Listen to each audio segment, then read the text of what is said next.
ಎಲ್ಲ ಪ್ರೀತಿಯ ವೀಕ್ಷಕರಿಗೆ ನಮಸ್ಕಾರ. ವಿ ಮನೋಹರ್ ಸರ್ ಹಂಸಲೇಖರ ಮೇಲೆ ಒಂದು ಹುಸಿ ಕೋಪಗೊಂಡು ಒಂದು ಚಿಕ್ಕದಾಗ ಒಂದು ಕೋಪ, ಅತಿ ಪ್ರೀತಿ ಅಷ್ಟೇ ಕೋಪ. ಅದು ಆಮೇಲೆ ಬಂದು ಆ ಕೋಪದಲ್ಲಿ ಒಂದು 20 ನಿಮಿಷದಲ್ಲಿ ಅದ್ಭುತ ಹಾಡು ಬರೆದ್ಬಿಟ್ರು. ಒಂದು ಪಲ್ಲವಿ 3 ಚರಣ ಈ ಹಾಡಿಗೆ. ಅಂದ್ರೆ 1989 ನಲ್ಲಿ ಆ 89 ಕೊನೆಗೆ ವಿ ಮನೋಹರ್ ಅವರು ಅವರ ಸ್ನೇಹಿತ ಒಬ್ರು ಇರ್ತಾರೆ ಮೈಸೂರವರು, ಅವ್ರು ನಿರ್ಮಾಣ ಮಾಡಬೇಕು ಅಂತ ಹಂಸಲೇಖ ಮ್ಯೂಸಿಕ್ ಮಾಡಬೇಕು ಅಂತ ಅವ್ರು ಹೇಳ್ತಾರೆ ಮನೋಹರ್ ಸರ್ಗೆ. ಅಂದ್ರೆ ನಿರ್ಮಾಣ ನಾನು ಮಾಡ್ತೀನಿ, ಡೈರೆಕ್ಟ್ ಯಾರಾದ್ರೂ ಮಾಡ್ಲಿ, ಆ ಕತೆ ಅವರೇ ಕ್ರಿಯೇಟ್ ಮಾಡ್ಕೊಳ್ಳಿ, ಮ್ಯೂಸಿಕ್ ಹಂಸಲೇಖ ಮಾಡಬೇಕು ಅಂತ.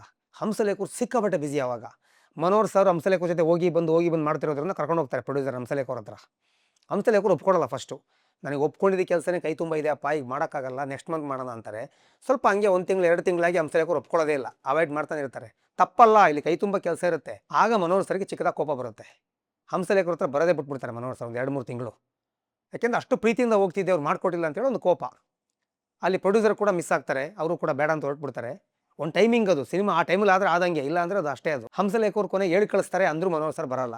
ಆ ಟೈಮಲ್ಲಿ ಚಾಮುಂಡೇಶ್ವರಿಲಿ ಅಚಾನಕ್ಕಾಗಿ ಮನೋಹರ್ ಸರ್ ಸಿಕ್ಬಿಡ್ತಾರೆ. ಆ ಕರೆದು ಕ್ಯಾಬಿನಲ್ಲಿ ಕೂರಿಸ್ಕೋತಾರೆ ಹಂಸಲೇಖ ಅವರು. ಏನು ನಿನಗಿಷ್ಟು ಕೋಪನಾ? ನನ್ನ ಕೈ ತುಂಬ ಕೆಲಸ ಇಟ್ಕೊಂಡು ನಿನಗೆ ಗೊತ್ತು, ದಿನ ನೋಡ್ತಾ ಇರ್ತೀಯ, ನಾನು ಹೆಂಗೋ ಒಪ್ಕೊಂಡು ಇದ್ದಕ್ಕಿದ್ದಂಗೆ ಮಾಡಲಿ, ರಾತ್ರಿ ಇಡೀ ಕೆಲಸ ಇರುತ್ತೆ ನನಗೆ, ಒಂದು 2 ತಿಂಗಳು ಬಿಟ್ಟು ಮಾಡೋಣ ಬಿಡು ಅಂತ. ಇಲ್ಲ ಗುರುಗಳೇ, ಅವ್ರು ಪ್ರೊಡ್ಯೂಸರ್ ಹೋಗ್ಬಿಟ್ರು, ನೀವು ಮಾಡಿಲ್ಲ ಬಿಡಿ ಅಂತೇಳಿ ಬೇಜಾರು ಮಾಡ್ಕೊಂಡು ಕೂತಿರ್ತಾರೆ. ಆ ದಿನ ಆವೇಶ ಸಿನಿಮಾದು ಕಂಪೋಸಿಂಗು ಪೆರಾಲ ಡೈರೆಕ್ಟ್ರು ದೇವರಾಜ್ ಅವರು, ಶಂಕರ್ನಾಗ್ ಅವರು, ಭವ್ಯ ಅವರಲ್ಲಿ ಆ್ಯಕ್ಟ್ ಮಾಡಿರ್ತಾರೆ, ಗೀತಾ ಅವರು ಕೂಡ ಮಾಡಿದ್ದಾರೆ. ಅದು ರಾಮ್ಕುಮಾರ್ ಅವರಿಗೆ, ಶಿವರಂಜನ್ ಅವರಿಗೆ ಒಂದು ಮೊದಲ ಸಿನಿಮಾ ಅನ್ಕೋತೀನಿ. ಆಮೇಲೆ ಮುತ್ತಿನ ಹಾರ ಮಾಡಿದ್ರು ರಾಮ್ಕುಮಾರ್ ಅವರು. ಇದು ಮೊದಲ ಪರಿಚಯ ಅಂತ ಸಿನಿಮಾದಲ್ಲಿ ಕೊಟ್ಟಿದ್ದಾರೆ. ಒಂದು ಹಾಡು ಬರಿಬೇಕು ನೀನು ಅಂತಾರೆ ಹಂಸಲೇಖ ಅವರು. ಇಲ್ಲ ಗುರುಗಳೇ, ನೀವು ಬರೀರಿ ಅಂತಾರೆ. ಬರಿಯಾ ಸುಮ್ಮನೆ ಅಂತ ಹೇಳ್ತಾರೆ. ಸಿಚುವೇಶನ್ ಕೊಡ್ತಾರೆ. ಮನೋಹರ್ ಸರಿಗೆ ಸ್ವಲ್ಪ ಕೋಪ ಇರುತ್ತೆ, ಒಂದು ಹುಸಿ ಕೋಪ ಒಳಗಡೆ, ಹೇಳ್ಕೊಳಂಗಿಲ್ಲ.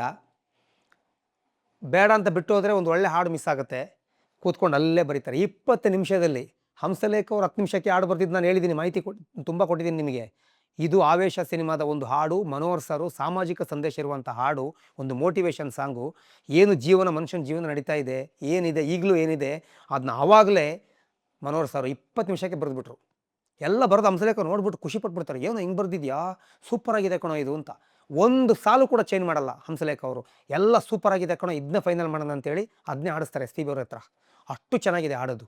ಹೇಳೋರಿಲ್ಲ ಇಲ್ಲಿ ಕೇಳೋರಿಲ್ಲ, ಅರೆ ಕಾಲ ಕೆಟ್ಟು ಕೆರವಾಯಿತು ಅಂತ ಹೇಳೋ ಹಾಡು 20 ನಿಮಿಷಕ್ಕೆ ಬರೆಯೋದು. ಎಂಥ ಚರಣಗಳು ಬರೆದ್ರೆ, 3 ಚರಣ ಎಕ್ಸ್ಟ್ರಾಡಿನರಿ. ಆಡು ಭಾಷೆಯಲ್ಲಿ ಸರಳವಾಗಿ ಹೇಳ್ಬಿಡೋದು, ಒಂದು ನೀತಿ ಪಾಠ. ಕಬ್ಬಿಣ ಇರುವುದು ಗಟ್ಟಿಗೆ, ಮನುಷ್ಯನೂ ಇರುವುದು ಮೆತ್ತಗೆ, ಕಾಯಿಸಿ ಇಟ್ಟರೆ ಸುತ್ತಿಗೆ, ಕಬ್ಬಿಣ ಆಗುತ್ತೈತೆ ಮೆತ್ತಗೆ, ಮನುಷ್ಯನ ಸೊಟ್ಟನೆ ಬುದ್ಧಿಗೆ, ಸಾಲದೋ ಯಾವ ದೊಡ್ಡ ಸುತ್ತಿಗೆ, ಇವನಾಗೋಲ್ಲ ನೆಟ್ಟಗೆ, ಏನು ತಿಂತವನೋ ಹೊಟ್ಟೆಗೆ, ಹಿಡಿ ಕೈಯಷ್ಟು ಇಟ್ಟಿಗೆ, ಗುರಿ ಇಟ್ಟವನೇ ಭೂಮಿಗೆ ಅಂತ ಎಲ್ಲ ಪ್ರಾಸ. ಕಾಡಿನ ಪ್ರಾಣಿಯೆಲ್ಲ ಸತ್ತವು, ಮನುಷ್ಯನ ಹೊಟ್ಟೆಯಲ್ಲಿ ಬಿದ್ದವು, ಲಕ್ಕವ ಕಾಳವ ನಿಂಗವ, ಸುಮ್ಮನೆ ಹೆತ್ತರೆ ಹೆಂಗವ, ಹೆತ್ತರೆ ಮನುಷ್ಯನ ಹಡೆಯಿರಿ, ಕ್ರೂರವ ವಂಶವ ತಡೆಯಿರಿ, ಬೇಡ ಕರಿಯಪ್ಪ ಬೇಡ, ಮುಂದೆ ಪಡ್ತೀಯ ಪಾಡ, ಇಲ್ಲಿ ಇರೋದು ನೋಡು, ಬಿಟ್ಟಿನಿರೋದು ಬೇಡು ಅಂತ. ಅದು 2 ಮಕ್ಕಳು ಸಾಕು ಅಂತ ಹೇಳೋದು ನಂಗೆ ಹೇಳಿದ್ದಾರೆ. ಎಕ್ಸ್ಟ್ರಾಡಿನರಿ ಸಾಮಾಜಿಕ ಸಂದೇಶ. 3ನೇ ಚರಣದಲ್ಲಿ ಓದಿದ ಮನುಷ್ಯನು ಓದಿದ, ಆದಿಗೂ ಬೀದಿಗೂ ಊದಿದ, ಒಬ್ಬನ ದಡ್ಡವ ಎಂದನು, ಒಬ್ಬನೀ ದಡ್ಡನು ಎಂದನು, ನೋಡಿದ ಹಳ್ಳಿಯ ಮುಕ್ಕರು, ಅವನಿಗೆ ಪಟ್ಟವ ಕೊಟ್ಟರು, ಸೀಟು ಹತ್ತೋದು ದುಡ್ಡಿಗೆ, ಓಟು ಕೊಟ್ಟವನು ದೊಡ್ಡಿಗೆ, ಬಾಳು ಸಾರಾಯಿ ಬುಡ್ಡಿಗೆ, ಟ್ಯಾಪೆ ಸಿಕ್ಕಿಲ್ಲ ಚಡ್ಡಿಗೆ ಅಂತ. ಏನು ನಿರೀಕ್ಸ್ರಿ ಇದು. ಹಂಸಲೇಖರು ಬಿದ್ದು ನಗ್ತಾರಂತೆ, ಸಖತ್ತಾಗಿದೆ ಕಣ 3ನೇ ಚರಣ ಇದು ಅಂತ. ಎಸ್ ಪಿ ಬಿ ಅವರು, ಯು ಬಿಲೀವ್ ಆರ್ ನಾಟ್ ವೀಕ್ಷಕರೇ, ಬಂದು ಒಂದೇ ಟೇಕಲ್ಲಿ ಆಡೋದು. ರಿಹರ್ಸಲ್ ಮಾಡ್ತಾರೆ, ಸೂಪರ್ ಆಗಿದೆ ಹಾಡು ಅಂತೇಳಿ ಒಂದೇ ಟೇಕಲ್ಲಿ ಎಂಜಾಯ್ ಮಾಡಿ ಆಡಿ ಹೋಗ್ತಾರೆ.